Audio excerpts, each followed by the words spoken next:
જય હિન્દ જય ભારત। હું પરમાર રાણા શ્રી સત્યપ્રકાશ વિદ્યાપીઠ વતી આપ સૌ બાળકોને આપણી યુટ્યુબ ચેનલમાં આદર સાથે આવકારું છું। તો બાળકો, આજે આપણે ધોરણ 10 જેમાં વિજ્ઞાન વિષયમાં એક મહત્ત્વપૂર્ણ ચેપ્ટર જે બોર્ડની અંદર ખરેખર 6 માર્કમાં પૂછાય છે એવું જે આપણું મહત્ત્વનું અને અગત્યનું જે ચેપ્ટર છે જૈવિક ક્રિયાઓ, તેની આપણે માહિતી મેળવતા હતા। હવે આ ચેપ્ટરની અંદર આપણે 2 ભાગ યુટ્યુબમાં મૂકી દીધા છે। જે બાળકોને આ 2 ભાગ નિહાળવાના બાકી હોય તે જોઈ ત્યાર પછી જ ત્રીજા ભાગનો અભ્યાસ કરે। તો ખાસ આ ચેપ્ટરની અંદર આપણે જૈવિક ક્રિયાઓની વાત કરતા હતા કે જૈવિક ક્રિયાઓ કહેવાય કોને, કે જે સજીવ શરીર માટે અગત્યની છે કે ભાઈ પોતાનું જીવનનું અસ્તિત્વ ટકાવી રાખવું છે તો અસ્તિત્વ ટકાવી રાખવા માટે અમુક કાર્યો કરવા પડે, અમુક ક્રિયાઓ કરવી પડે। તો તે ક્રિયાને આપણે કહેતા હતા જૈવિક ક્રિયા, જેમાં આપણે પોષણની વાત કરી ગયા। ત્યાર પછી બીજી એક ક્રિયા શ્વસનની આપણે વાત કરતા હતા। આજે મનુષ્યમાં જે શ્વસનની ક્રિયા જે છે, મનુષ્યમાં જે શ્વાસોશ્વાસની જે ક્રિયા છે તેનો આપણે અભ્યાસ કરવાનો છે। તો સૌપ્રથમ આપણે મનુષ્યનું શ્વસન તંત્ર જ્યારે ભણ્યા ત્યારે આપણે વાત કરી હતી કે ભાઈ નાસિકા કોટર, મનુષ્યના નાકના અગ્રછેડે આવેલા નાસિકા છિદ્ર, તેના દ્વારા હવા ગ્રહણ થાય છે અને ત્યાર પછી ત્યાંથી આગળ વધી શ્વસન નળી, શ્વાસવાહિનીમાં થઈ અને હવા ક્યાં પહોંચે છે તો ફેફસા સુધી પહોંચતી હોય છે। અને ફેફસાને રક્ષણ આપતો એક ભાગ આપણા શરીરમાં આવેલો હોય છે જેને આપણે પાંસળી કહીએ છીએ। અને આ પાંસળી જ્યારે જે પાંસળીઓ જે છે એ જ્યારે ઉપર તરફ ખેંચાય છે ત્યારે ખરેખર આપણે શરીરમાં હવા દાખલ કરતા હોઈએ છીએ।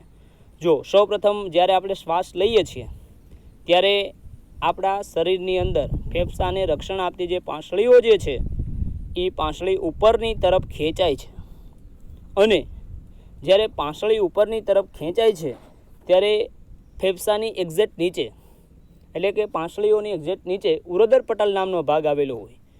એ ઉરોદર પટલ નામનો જે ભાગ છે આ ટાઈપનો હોય છે, ઉરોદર પટલ। આવી રીતે ફેફસાઓની રચના થયેલી હોય છે અને એક્ઝેક્ટ નીચેના ભાગમાં આવી રીતે ઉરોદર પટલ આવેલું હોય છે।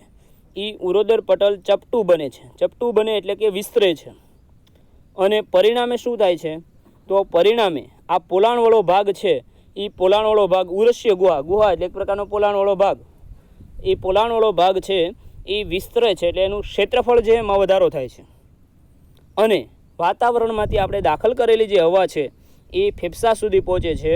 અને વાયુકોષ્ઠ એટલે શું કે ભાઈ ફેફસાનો જે અંતિમ ભાગ, ફેફસાની અંદર શ્વાસવાહિનીઓ હોય છે, નાની નાની સૂક્ષ્મ શ્વાસવાહિનીઓ હોય છે। એ શ્વાસવાહિનીઓનો અંતિમ ભાગ, છેડાનો ભાગ, જેને આપણે વાયુકોષ્ઠ કહીએ છીએ। તમે જ્યારે મનુષ્યના શ્વસન તંત્રની આકૃતિ જોવો અને આગળનો જ્યારે આપણે વિડીયો બનાવ્યો એમાં શ્વસન તંત્રનો ડાયાગ્રામ મૂકેલો છે, એ જ્યારે જોશો ત્યારે તમને ખબર પડશે કે ભાઈ ફેફસાની અંદર વાયુકોષ્ઠ ક્યાં આવેલા હોય। વાયુકોષ્ઠ એક ફુગ્ગા જેવી રચના હોય છે। અહીંયા દેખાડી જ દઉં કે ભાઈ વાયુકોષ્ઠ જો આ ટાઈપની રચના હોય, આ ફેફસાનો છેડાનો ભાગ છે જેમાં આવા વાયુકોષ્ઠો આવેલા હોય છે। અને આ જે આપણે હવા ગ્રહણ કરી છે એ હવા ક્યાં પહોંચે છે કે ભાઈ વાયુકોષ્ઠ સુધી પહોંચે છે। અને વાયુકોષ્ઠ શું કામ કરે છે? વાયુકોષ્ઠ વાત વિનિમય એટલે કે વાયુની આપલે માટે જવાબદાર છે, એનો સંગ્રહ કરે છે, વાયુનો સંગ્રહ કરે। એ ભાગની અંદર વાયુ જે છે છેલ્લે આપણે ગ્રહણ કરેલો જે હવા જે છે તે આ ફેફસાના વાયુકોષ્ઠ સુધી પહોંચે છે, એટલે એ માટેની એક સપાટી પૂરી પાડે છે। હવે આપણે શરીરમાંથી CO2 એટલે કે કાર્બન ડાયોક્સાઇડ જે એકત્ર બ્લડની અંદર, રુધિરની અંદર CO2 હોય, એ સોલ્યુબલ CO2 હોય, કાર્બન ડાયોક્સાઇડ દ્રાવ્ય થઈ ગયેલું હોય, એ કાર્બન ડાયોક્સાઇડને મુક્ત કરવું પડે।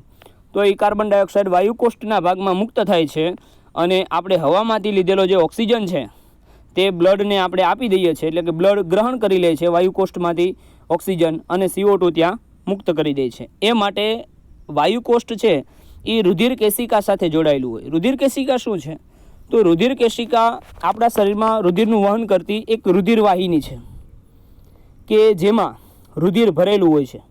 બંધ પોલી નળી છે કે ભાઈ જેમાં રુધિર ભરેલું હોય છે। આ રુધિર કેશિકા સાથે જોડાયેલું હોય વાયુકોષ્ઠ, અને વાયુકોષ્ઠમાં રહેલો O2 છે તે રુધિરને આપી દે છે અને રુધિરમાં રહેલો CO2 વાયુકોષ્ઠમાં મુક્ત થાય છે અને જે આપણે શ્વસન તંત્રની ક્રિયા દ્વારા ઉશ્વાસ અને શ્વાસ ની ક્રિયા દ્વારા આપણે વાતાવરણમાં મુક્ત કરીએ છીએ. હવે થાય શું કે જ્યારે આપણે હવા બહાર કાઢીએ છીએ ત્યારે પાંસળીઓ જે છે એ નીચે તરફ ધકેલાય છે, અને પાંસળી જ્યારે નીચે તરફ ધકેલાય ત્યારે ઉરોદર પટલ ઉપર તરફ ખેંચાય છે, અને ઉરોદર પટલ ઉપર તરફ ખેંચાય એટલે ઉરોદર પટલ સંકોચાતું હોય, સંકોચાવું એટલે ભેગું થવું, અને ત્યાર પછી એ જે ઉરસ્ય ગુહાનો ભાગ છે, જે ઉરોદર પટલનો ભાગ છે, પહેલાં શું થયું હતું, પહેલાં એમાં હવા ભરાણી એટલે એ ભાગ પોળો થયો હતો, વિસ્તર્યો હતો. હવે હવા જ્યારે બહાર એમાંથી નીકળે છે ત્યારે આ ભાગ સંકોચાય છે, અને એના પરિણામે અંદરના ભાગમાં જે વિસ્તાર છે એ ઘટે છે, ને આવી રીતે આપણે વાતાવરણમાંથી O2 ગ્રહણ કરીએ છીએ અને CO2 છે તે મુક્ત કરતા હોઈએ છીએ. ત્યાર પછી આપણે વાયુકોષ્ઠની ટૂંક નોંધ લખવાની છે કે વાયુકોષ્ઠ કહેવાય કોને. આગળ આપણે જોઈ ગયા કે વાયુકોષ્ઠ ક્યાં આવેલું હોય. ફેફસાનો જે અંતિમ ભાગ છે એ ફેફસાના અંતિમ ભાગમાં ફુગ્ગા જેવી રચના હોય છે. ફેફસામાં અત્યંત નાની શ્વાસવાહિકાઓ હોય છે, એ છેડે જતા ફુગ્ગા જેવી રચનામાં પરિણમે છે, જેને આપણે વાયુકોષ્ઠ તરીકે ઓળખીએ છીએ.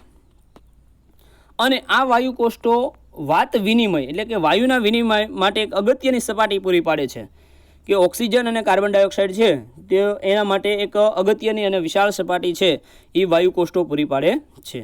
જો ખરેખર જોવામાં આવે તો ખરેખર વાયુકોષ્ઠની સપાટીને વિસ્તૃત કરવામાં આવે ને તો વાયુકોષ્ઠની સપાટી 80 મીટરનો વિસ્તાર ઢાંકે છે. સમજી લો કે આપણા શરીરની અંદર 80 મીટર જેટલો ભાગ છે એ વિસ્તાર ઢાંકે છે. આમ વિનિમય માટે તે વિશાળ અને કાર્યક્ષમ સપાટી જે છે તે પૂરી પાડે છે. વાયુકોષ્ઠની દિવાલ ઉપર શું આવેલું હોય છે? વાયુકોષ્ઠની દિવાલ ઉપર રુધિર કેશિકા આવેલી હોય છે, અને આ રુધિર કેશિકા જે છે એમાં શું ભરેલું હોય? રુધિર ભરેલું હોય. અને રુધિર છે તે ક્યાં સુધી પહોંચે છે? તો રુધિર જે છે તે આપણા શરીરના ફેફસાના વાયુકોષ્ઠમાં પહોંચે છે, અને વાયુકોષ્ઠમાંથી ઓક્સિજન ગ્રહણ કરે અને ત્યાં CO2 મુક્ત કરે છે. અહીંયા વાયુકોષ્ઠનો ડાયાગ્રામ દર્શાવેલો છે, તમને સમજાઈ ગયો હશે કે ભાઈ ફેફસાનો ભાગ છે, ફેફસાનો છેડો એટલે શ્વાસ વાહિકા, અને છેલ્લે વાયુકોષ્ઠ ભાગ છે એ ફુગા જેવી રચના છે. ત્યાર પછી મનુષ્યમાં શ્વસન રંજક દ્રવ્ય શા માટે આવશ્યક અથવા જરૂરી છે? આપણે વનસ્પતિની વાત જ્યારે કરી હતી ત્યારે રંજક દ્રવ્યની વાત કરતા હતા કે જેમ વનસ્પતિમાં રંજક દ્રવ્ય ક્લોરોફિલ નામનું હોય છે તે વનસ્પતિમાં પ્રકાશ સંશ્લેષણ માટે જરૂરી છે, એમ આપણા શરીરની અંદર પણ આપણા શરીરના વિવિધ ભાગો સુધી બ્લડમાં રહેલા ઓક્સિજનને પહોંચાડવો હોય તો એના માટે એક રંજક દ્રવ્ય છે, હિમોગ્લોબિન નામનું રંજક દ્રવ્ય, તે જરૂરી છે. આપણા બ્લડનો લાલ રંગ શેને આભારી છે? તો આપણા બ્લડનો જે લાલ રંગ છે તે હિમોગ્લોબિનને આભારી છે. એવી જ વાત આપણે આમાં કરવાના છીએ કે ભાઈ જો આપણા શરીરની અંદર પ્રસરણની ક્રિયા તો થાય જ છે, બરાબર. જેમ વનસ્પતિમાં પ્રસરણની ક્રિયા થાય છે એમ આપણા શરીરમાં પણ પ્રસરણની ક્રિયા થાય જ છે. પણ આપણા શરીરમાં આ બ્લડમાં રહેલો ઓક્સિજન છે એને પગથી માથા સુધી પહોંચાડવો હોય તો એના માટે પ્રસરણની ક્રિયા પર્યાપ્ત નથી. પર્યાપ્ત એટલે કે ખરેખર આટલાથી ન થાય એમ, પ્રસરણની ક્રિયાથી આ વસ્તુ સંભવિત નથી. એના માટે આપણા શરીરમાં બ્લડમાં હિમોગ્લોબિન જરૂરી છે બાળકો. જો માત્ર પ્રસરણની ક્રિયા જે પર્યાપ્ત હોત ને તો આપણે વાયુકોષ્ઠ દ્વારા ગ્રહણ કરેલો જે ઓક્સિજન છે એને ફેફસાથી પગ સુધી પહોંચાડવા માટે ઓછામાં ઓછો 3 વર્ષનો સમયગાળો લાગે જો આ વસ્તુ સંભવિત હોત તો કલ્પના કરી શકો કે ભાઈ આપણા શરીરનો એક પણ ભાગ, આપણા શરીરનો એક પણ પાર્ટ્સ ઓક્સિજન વગર રહી શકે નહીં. તમને ખબર છે કે 2 મિનિટ ખાલી પગને ઓક્સિજન ન મળે તો ખાલી ચડી જાય છે, આવું બને છે ને, લેક્ટિક એસિડનું ફોર્મેશન થઈ જાય છે. તો કલ્પના કરો 3 વર્ષ સુધી આ વસ્તુ કેમ શક્ય બનત? એટલે આ કલ્પનાની આપણે જ્યારે કરીએ ત્યારે આપણને ખરેખર એમ થાય કે ભાઈ તો કઈ રીતે ઓક્સિજન આપણા શરીરના વિવિધ ભાગો સુધી પહોંચતો હશે. ત્યારે એક વસ્તુ ખાસ અનિવાર્ય છે, આપણે જ્યારે બ્લડનો જ્યારે રિપોર્ટ કરાવીએ છીએ, સેલ કાઉન્ટ કરાવીએ છીએ ને, ત્યારે એમાં હિમોગ્લોબિનના પર્સન્ટેજ હોય છે, મેલ ફિમેલમાં અલગ હોય છે. 11 થી 14% જેટલું જે છે એ હિમોગ્લોબિન હોવું જોઈએ. એટલે હિમોગ્લોબિન જે છે એ ખરેખર આપણા શરીરની અંદર ઓક્સિજનને એક જગ્યાએથી બીજી જગ્યાએ પહોંચાડે છે. ઘણી વખત અમુક મહિલાઓની અંદર પણ આ પ્રકારની બીમારીઓ હોય છે જેને આપણે એનિમિયા કહેતા હોઈએ છીએ. હિમોગ્લોબિન જે છે એ ઉણપ સર્જાતી હોય છે.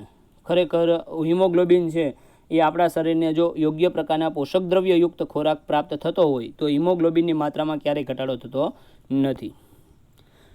પરંતુ લાલ રંગ, આપણા શરીરમાં 3 કણો હોય છે. એક WBC હોય, એક RBC હોય, W એટલે કે વ્હાઇટ બ્લડ સેલ, RBC એટલે રેડ બ્લડ સેલ, અને બીજું હોય પ્લેટલેટ એટલે ત્રાક કણો. ડેન્ગ્યુ જેને થયો હોય એને ખબર છે પ્લેટલેટ કાઉન્ટમાં ઘટાડો થઈ જતો હોય છે. તો આ ખાસ મહત્વના હોય છે. એમાં જે RBC હોય છે રેડ બ્લડ સેલ, એની અંદર આ પ્રકારના હિમોગ્લોબિન આવેલા હોય છે, રંજક દ્રવ્ય આવેલું હોય છે. તે ફેફસામાંથી ઓક્સિજન ગ્રહણ કરી રુધિર વહન દરમિયાન પેશી અને કોષો સુધી પહોંચાડે છે. તે શરીરમાં ઓક્સિજનનો પુરવઠો છે એ પૂરો પાડે છે. હિમોગ્લોબિન ઓક્સિજન માટે ઊંચી બંધન ઉર્જા ધરાવે છે, તેથી તે ઓક્સિજન ગ્રહણ કરી અને શરીરના બધા કોષો સુધી પહોંચાડે છે અને ઓક્સિજનની ઉણપ ધરાવતા કોષો પાસે ઓક્સિજન મુક્ત કરે છે. આથી મનુષ્યમાં શ્વસન રંજક દ્રવ્ય જરૂરી છે. તો આના ઉપરથી તમને સમજાઈ ગયું હશે કે ભાઈ ઓક્સિજન શરીરના વિવિધ ભાગો સુધી પહોંચાડવો હોય તો એના માટે હિમોગ્લોબિન અનિવાર્ય છે, જરૂરી છે. હવે આપણે રુધિર વિશે માહિતી કે ભાઈ ટૂંકનો જ લખો રુધિર. અને પરિવહન તંત્રની લાક્ષણિકતા જણાવો. શેની લાક્ષણિકતા? પરિવહન તંત્ર. પરિવહન તંત્ર એટલે કે આપણા શરીરના એક ભાગમાંથી બીજા ભાગમાં કોઈ વસ્તુનું વહન થાય છે, જેમ કે બ્લડનું વહન થાય છે, તો એ એક આખું તંત્ર જે છે એને પરિવહન તંત્ર આપણે કહીએ છીએ. એની ખાસિયતો જણાવવાની છે. પહેલાં તો રુધિર એક સંયોજક પેશી છે. આગળ આપણે 9મા ધોરણમાં ભણ્યા હતા અસ્થિ પેશી, કાસ્થિ પેશી, સ્નાયુ પેશી. ત્યારે આપણે વાત કરી હતી કે ભાઈ પ્રવાહી સંયોજક પેશી રુધિર છે તે પ્રવાહી સંયોજક પેશી. સંયોજક એટલે કે એક પ્રકારનું શરીરના વિવિધ ભાગો સાથે કમ્બાઈન થાય છે, જોડાણ કેળવે છે, એટલે એના માટે આપણે શું કહીએ છીએ? સંયોજક પેશી કહીએ છીએ. રુધિર લાલ રંગની પ્રવાહી સંયોજક પેશી છે. રુધિરમાં પ્રવાહી માધ્યમ અને તેમાં કોષો નિલંબિત એટલે કે ઘણા બધા પ્રકારના કણો છે એમાં નિલંબિત થયેલા હોય, કોષો નિલંબિત થયેલા હોય એટલે ટૂંકમાં સોલ્યુબલ થયેલા હોય. પછી બીજું શું હોય? રક્તકણો RBC રેડ બ્લડ સેલ, ત્યાર પછી શ્વેત કણો WBC આવેલા હોય, ત્રાક કણો એટલે પ્લેટલેટ આવેલા હોય, અને બીજું રુધિર રસ આવેલું હોય. રુધિર રસમાં કાર્બન ડાયોક્સાઇડ હોય, પછી નાઇટ્રોજનયુક્ત નકામા દ્રવ્યો હોય, આ બધી વસ્તુ હોય. તેનું આપણા શરીરમાં એક જગ્યાએથી બીજી જગ્યાએ વહન થાય છે. અને આપણા શરીરની અંદર એક્સટ્રેક્શન એટલે ફિલ્ટરે થાય છે. કિડની જે છે આપણા શરીરની અંદર શું કરે કે ભાઈ આવા CO2 જે છે, નાઇટ્રોજનયુક્ત નકામા દ્રવ્યો છે, એને ફિલ્ટર કરવાનું કામ કરે છે. એટલે આપણા શરીરમાં જરૂરી હોય એવા જ ઘટકો રહે છે, બાકીના ફિલ્ટ્રેશન દ્વારા શરીરમાંથી ત્યાગ થાય છે, ઉત્સર્જિત થાય છે. હવે આપણે પરિવહન તંત્રની લાક્ષણિકતા ભણતા હતા. તો સૌપ્રથમ પહેલી લાક્ષણિકતા કે રુધિરને સમગ્ર શરીરમાં ધકેલી શકે તેવા પંપનું કાર્ય કરતું અંગ આપણા શરીરમાં આવેલું છે. એટલે આના ઉપરથી તમને આઈડિયા આવી જ ગયો છે. પંપ કીધું એટલે હૃદય હોય. હૃદય આપણા શરીરમાં જે રુધિર આવે છે એ રુધિરને પમ્પિંગ કરે છે, શરીરના વિવિધ ભાગો સુધી પહોંચાડે છે, ધક્કો મારે છે બ્લડને. આપણે ઘરે અથવા વાડીએ જ્યારે સબમર્સિબલ મોટર હોય તો કેમ પાણી ખેંચી અને આપણા વાડી સુધી અથવા ઘરે હોય તો પાણી ટાંકા સુધી પહોંચાડે છે, એમ આપણા શરીરની અંદર હૃદય એક પમ્પિંગની પ્રણાલી ધરાવે છે, શરીરના વિવિધ ભાગો સુધી બ્લડને પહોંચાડે છે. ત્યાર પછી બીજી લાક્ષણિકતા, બધી પેશીઓ સુધી વાહિકાઓની જાળીમય ગોઠવણી. વાહિકા એટલે કે રુધિરવાહિની. આપણા શરીરની અંદર 3 પ્રકારની રુધિરવાહિની આવેલી છે: ધમની, શિરા અને રુધિર કેશિકા, જેની આગળ આપણે વાત કરવાના જ છીએ. એ આપણા શરીરમાં બ્લડ છે એને એક ભાગમાંથી બીજા ભાગમાં પહોંચાડે. આગળ આપણે વાત કરી સબમર્સિબલ મોટર જ હોય તો ખાલી પાણી ન પહોંચે, એના માટે નળી પણ જોઈએ ને. મોટર સાથે નળી કનેક્ટ કરેલી હોવી જોઈએ તો આપણે કોઈ ભાગ સુધી પાણી પહોંચાડી શકીએ. એમ આપણા શરીરમાં ખાલી હૃદય હોય ને રુધિર વાહિનીઓ ન હોય તો આપણા શરીરમાં બ્લડ કેવી રીતે એક જગ્યાએથી બીજી જગ્યાએ પહોંચે? તો રુધિર વાહિનીઓ જે છે એ રુધિરનું વહન કરે છે. અને સમજી લો કે કોઈ ભાગમાં ઈજા થઈ, નુકસાન થયું, તો એ ભાગનું સમારકામ પણ આપણા શરીરની અંદર થાય છે. એટલે આ 3 મહત્વની અને અગત્યની લાક્ષણિકતા હતી. કોની? પરિવહન તંત્રની.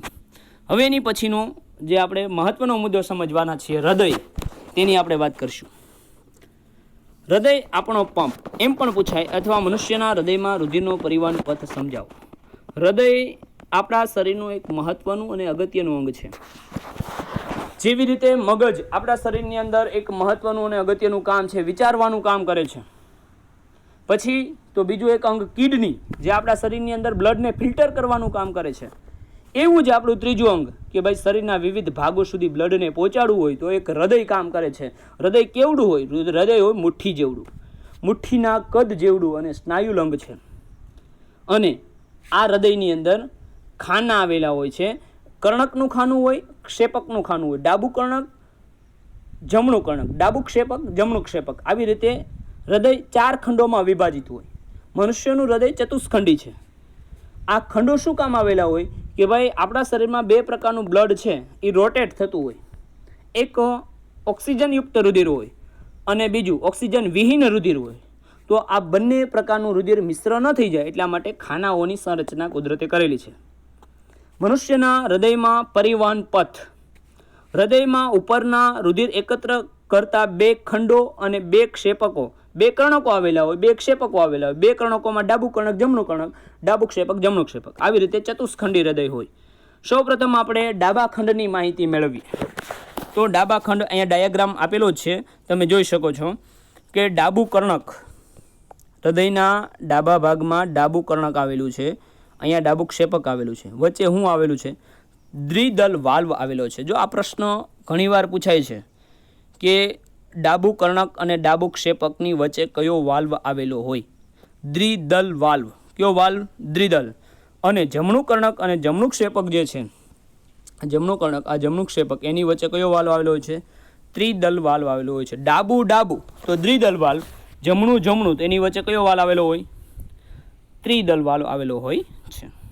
હવે થાય શું કે ભાઈ સૌપ્રથમ રુધિર આવે છે. ક્યાંથી આવ્યું? તો ફૂફૂફ શિરા મારફતે બ્લડ આવ્યું.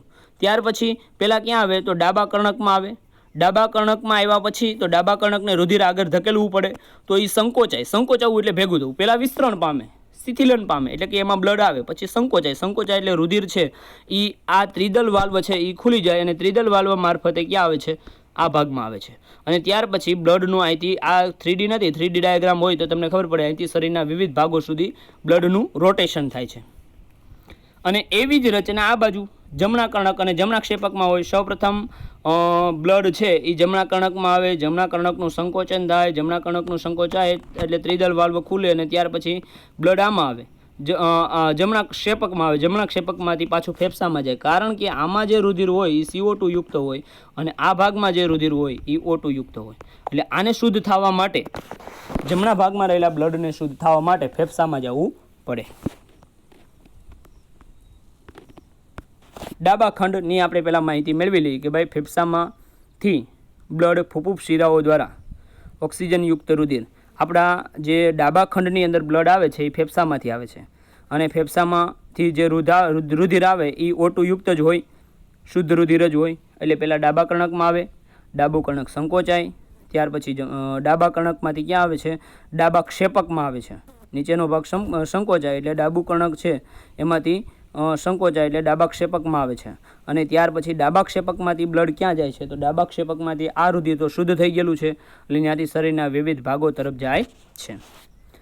ડાબું ક્ષેપક સંકોચાય છે ત્યારે ધમનીકાંડમાં ધકેલાય અને શરીરના વિવિધ ભાગો સુધી જાય છે. ખાસ યાદ રાખજો કે ભાઈ હૃદયની અંદર પહેલાં બ્લડ ક્યાં આવે? ડાબા ભાગની આપણે વાત કરી, ડાબા ખંડની વાત કરી તો પહેલાં ડાબા કર્ણકમાં આવે. ડાબું કર્ણક સંકોચાય એટલે વચ્ચે હોય દ્વિદલ વાલ્વ, દ્વિદલ વાલ્વ ખુલે એટલે નીચેના ભાગમાં આવે ડાબા ક્ષેપકમાં. ડાબું ક્ષેપક સંકોચાય એટલે રુધિર શરીરના વિવિધ ભાગોમાં જાય. એવી જ રચના જમણા ખંડમાં. જમણું ખંડ એટલે કે ભાઈ જમણું કર્ણક અને જમણું ક્ષેપક. હૃદયની જમણી તરફનો ઉપરનો ખંડ છે એને આપણે શું કહીએ છીએ? જમણું કર્ણક. જમણા કર્ણકમાં રુધિર આવે એમાં ઓક્સિજન હોતો નથી, ઓક્સિજન ગેરહાજર હોય એટલે CO2 યુક્ત રુધિર હોય. હવે એ સંકોચાય, જમણું કર્ણક સંકોચાય એટલે જમણા ક્ષેપકમાં આવે ને જમણું ક્ષેપક સંકોચાય એટલે રુધિર ક્યાં જાય? ફેફસામાં. ક્યાં જાય? ફેફસામાં. ખાસ યાદ રાખજો CO2 યુક્ત રુધિરને O2 યુક્ત થવા માટે ક્યાં જવું પડે? ફેફસામાં. અને ફેફસામાં રુધિર O2 યુક્ત થઈ જાય. દાખલા તરીકે સમજી લો કે આ એક આખો ડાયાગ્રામ છે. રુધિર અહીંયા આવ્યું, ત્યાંથી પછી આ ત્રિદલ વાલ્વ મારફતે ક્યાં આવ્યું? જમણા ક્ષેપકમાં. ત્યાંથી પછી ફેફસામાં જાય અને ફેફસામાં ગયા પછી O2 યુક્ત થઈ જાય એટલે ત્યાંથી પછી પાછું ક્યાં આવે? ડાબું કર્ણક. ડાબા કર્ણકમાં દ્વિદલ વાલ્વ, ડાબું ક્ષેપક, ત્યાંથી પછી વિવિધ અંગોમાં. એટલે આ રુધિર એકનું એક રુધિર કેટલી વાર આવ્યું? 2 વાર આવ્યું હૃદયમાં. ઓક્સિજન યુક્ત થવા માટે 1 વાર આવ્યું ને 1 વાર CO2 યુક્ત હતું એટલે 2 વાર આવ્યું. એટલા માટે બેવડું પરિવહન, આપણા હૃદયમાં જે રુધિરનું પરિવહન થાય છે એ કયા પ્રકારનું છે? બેવડું પરિવહન છે. અને ત્યાર પછી જમણા ખંડોની અંદર આપણે વાત કરતા હતા કે ભાઈ જમણા ક્ષેપકમાંથી રુધિરને ઓક્સિજન યુક્ત થવા માટે ક્યાં આવવું પડે છે? ફેફસામાં આવવું પડે છે. જ્યારે કર્ણક કે ક્ષેપક સંકોચન પામે ત્યારે વાલ્વ તેની વિરુદ્ધ દિશામાં રુધિર પ્રવાહને અટકાવવાની ક્રિયા કરે છે. એકવાર જમણા કર્ણકમાંથી જમણા ક્ષેપકમાં આવ્યા પછી જમણા ક્ષેપકમાંથી જમણા કર્ણકમાં જતું નથી. એટલે વચ્ચે જે વાલ્વ હોય છે એ વાલ્વ રુધિરના પ્રવાહને અટકાવે છે. હવે કર્ણકની તુલનામાં ક્ષેપકની દિવાલ કેવી હોય? કર્ણકની તુલનામાં ક્ષેપકની દિવાલ જાડી હોય. શા માટે? કારણ કે ક્ષેપકની અંદર દબાણ વધારે લાગતું હોય. હવે આ હૃદયની રચના ખાસ યાદ રાખજો, આકૃતિ સહિત પૂછાય છે બાળકો, એટલે આકૃતિની બને ત્યાં સુધી પ્રેક્ટિસ કરજો ઘરે બેસીને. હવે આજે આપણે 25મો પ્રશ્ન જે છે કે ભાઈ 2 પ્રકારના પ્રાણી હોય, નિમ્ન કક્ષા અને ઉચ્ચ કક્ષાના પ્રાણી. તો ઉચ્ચ કક્ષાના પ્રાણીમાં હૃદય અને રુધિરનું પરિવહન છે એ અલગ પડતું હોય. ઉદાહરણ તરીકે કે ભાઈ આપણા શરીરમાં જેવું રુધિરનું પરિવહન થતું હોય એવું પક્ષીઓમાં ન થતું હોય, એમાં અલગ હોય. આપણામાં અને એમાં રુધિર પરિવહન અલગ પડતું હોય. અર્થાત માછલીથી લઈ અને સસ્તન સુધી હૃદયનો ઉદ્વિકાસ સમજાવો એમ પણ પૂછી શકાય. સૌપ્રથમ માછલીઓની આપણે વાત કરી તો માછલીઓનું હૃદય દ્વિખંડી છે. આપણું હૃદય કેટલું હતું? ચતુષ્ખંડી, એટલે 4 ખંડમાં વિભાજિત હતું. જ્યારે માછલીઓના હૃદય છે એ 2 ખંડમાં વિભાજિત હોય, દ્વિખંડી હોય. દ્વિખંડમાં કયા કયા ખંડ? એક કર્ણક હોય ને એક ક્ષેપક હોય. હૃદયમાંથી રુધિરનું પરિવહન કેવી રીતે થાય? તો તમને ખબર છે કે ભાઈ રુધિરનું પરિવહન કરવા માટે ઝાલર આવેલી હોય. માછલીઓની અંદર શું હોય? ઝાલર. એ ઝાલર દ્વારા હૃદયમાંથી રુધિર ઝાલરો તરફ ધકેલાય. હૃદયમાંથી રુધિર ક્યાં આવે? ઝાલરો તરફ. અને ત્યાંથી રુધિર ઓક્સિજનયુક્ત થઈ અને સીધું શરીરમાં ધકેલાય. આમ માછલીના રુધિર પરિવહનમાં એક ચક્ર હોય છે. આપણામાં બેવડું પરિવહન થાય, માછલીઓમાં રુધિરનું બેવડું પરિવહન થતું નથી. હૃદયથી ઝાલર તરફ આવે, ઝાલરથી વિવિધ અંગો તરફ જાય. ઉભયજીવી. ઉભયજીવી એટલે પાણીમાં રહી શકે અને જમીન ઉપર રહી શકે, તેને આપણે શું કહેતા હતા? ઉભયજીવી. સરીસૃપ. સરીસૃપ એટલે કે ભાઈ જે પ્રાણીઓના શરીર જમીન સાથે ટચ થઈને ચાલે છે, ઢસડાઈને ચાલે છે, એવા પ્રાણીઓને આપણે કેવા કહેતા હતા? સરીસૃપો. ઉભયજીવીઓ અને સરીસૃપોનું રુધિર કેવું હોય છે?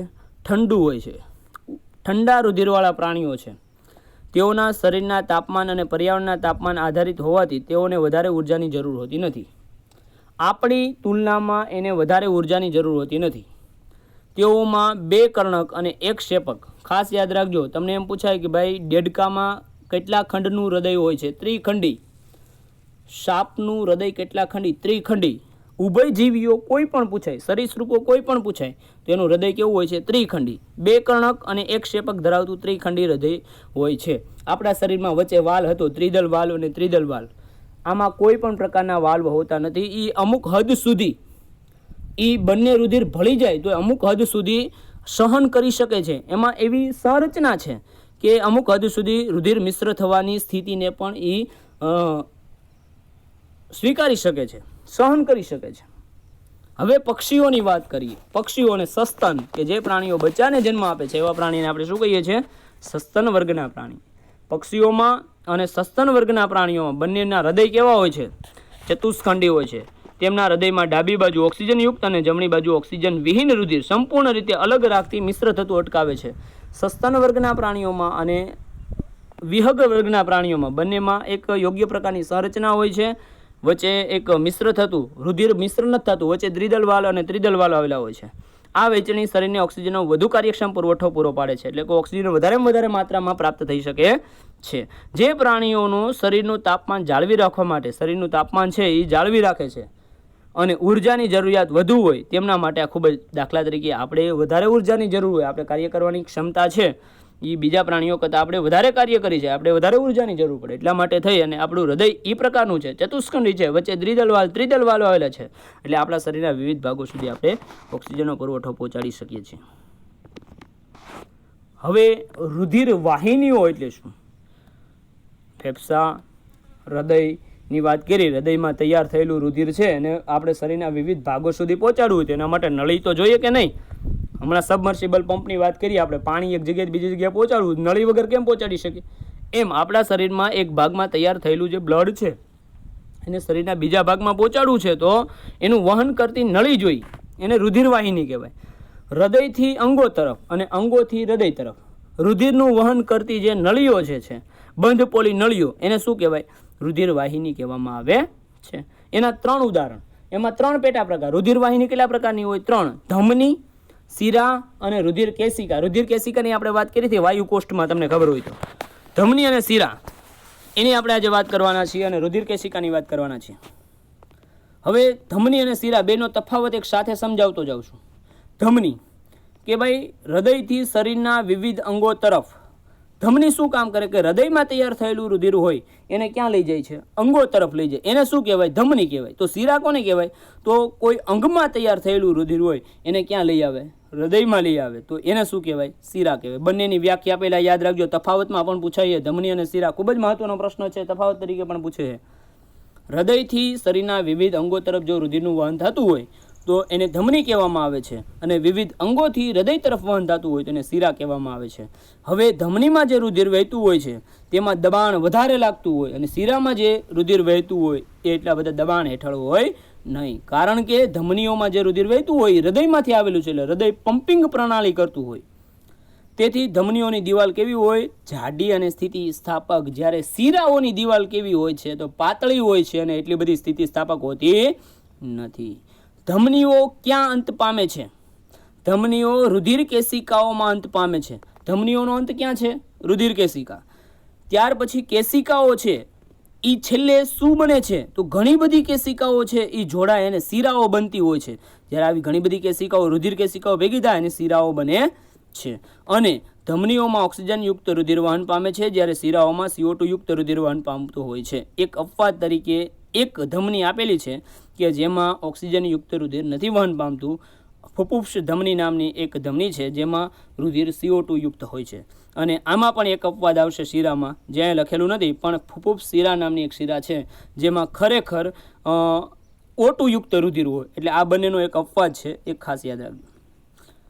અને ત્યાર પછી હવે રુધિર કેશિકાઓની આપણે વાત કરી દઈએ કે ભાઈ રુધિર કેશિકા છે એ શું છે?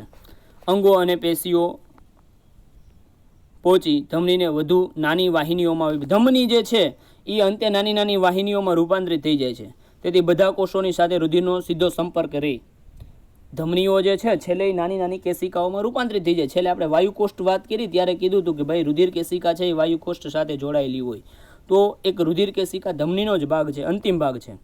સૌથી નાની રુધિર વાહિનીઓને દિવાલ એક કોષીય જાડાઈ ધરાવે તેને રુધિર કેશિકાઓ કહે છે. આની વ્યાખ્યા છે: રુધિર તેમજ આસપાસના કોષો વચ્ચે પદાર્થનું વિનિમય રુધિર કેશિકાની પાતળી દિવાલ વડે થાય છે. રુધિર કેશિકા શું કામ કરે છે?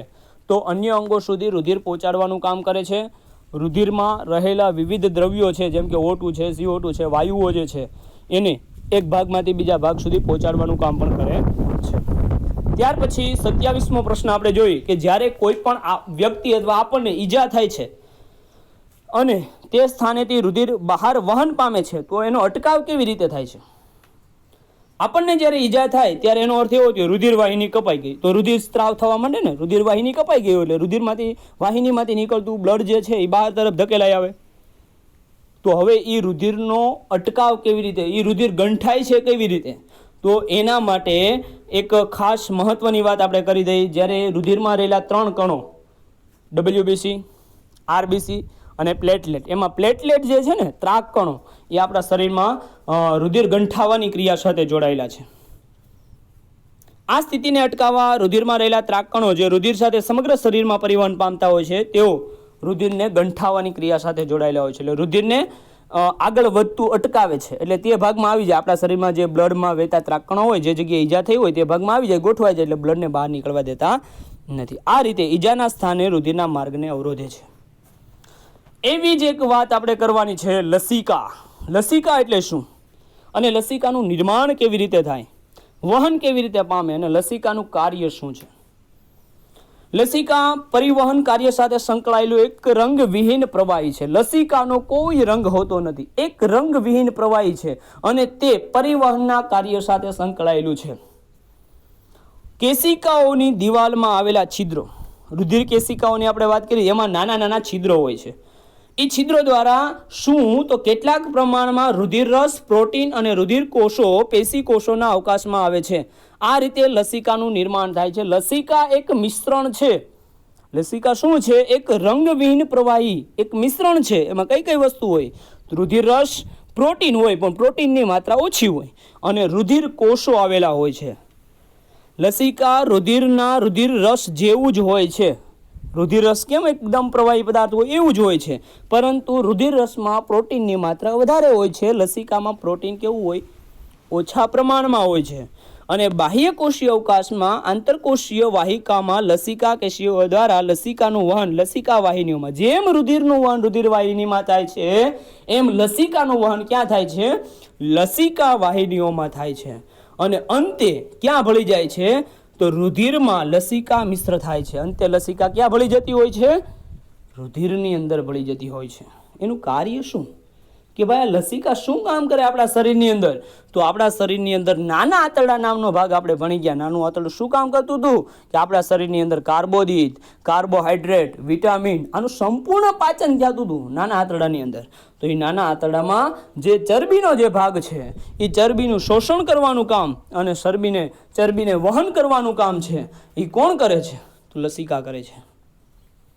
બાહ્યકોષીય અવકાશમાંથી વધારાનું પ્રવાહી ખેંચી લઈ રુધિરના પ્રવાહમાં પાછું મોકલે છે. કે આપણા શરીરની અંદર અમુક જરૂરી નથી એવો પ્રવાહી પદાર્થ છે એનો એબ્ઝોર્બ કરી લે છે અને રુધિર સાથે ભેળવી દે છે. તો બાળકો ખૂબ ખૂબ આભાર તમારો. ધન્યવાદ.